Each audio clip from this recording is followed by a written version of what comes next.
पवन सिंह के दो धमाका। इस वीडियो में शुरू से लेकर अंत तक लगा रहिए। हमेशा ऐसा वीडियो न्यू इन्फॉर्मेशन जितना जल्दी लाने को मैं प्रयास करता हूँ।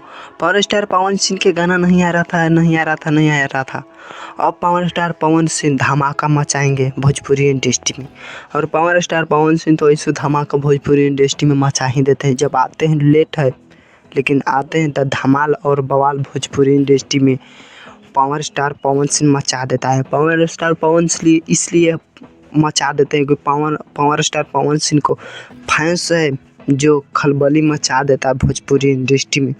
तो ऐसा ही बनाए रखे पवन सिंह के फैंस हमेशा, और पावर स्टार पवन सिंह गाना लाते ही रहेंगे। बात करें पहली खबर पावर स्टार पवन सिंह की, तो पहली खबर है जो गाना आया था, गाना का पोस्टर आया था परछावन में। इस आज गलनायक म्यूजिक पर किसी टाइम आज टीजर रिलीज कर दिया जाएगा। और धमाल और बवाल मचाइए।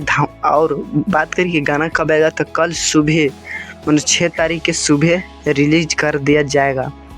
और दूसरी खबर है कि पावर स्टार पवन सिंह को गाना के सेट से एक फ़ोटो वायरल हुआ है। आप देख सकते हैं कि गाना के सेट से फ़ोटो वायरल हुआ है और धमाल और बवाल मचा रहे पावर स्टार पवन सिंह। वैसे मचाते रहें भोजपुरी इंडस्ट्री में। पूरा वीडियो देखने के लिए धन्यवाद।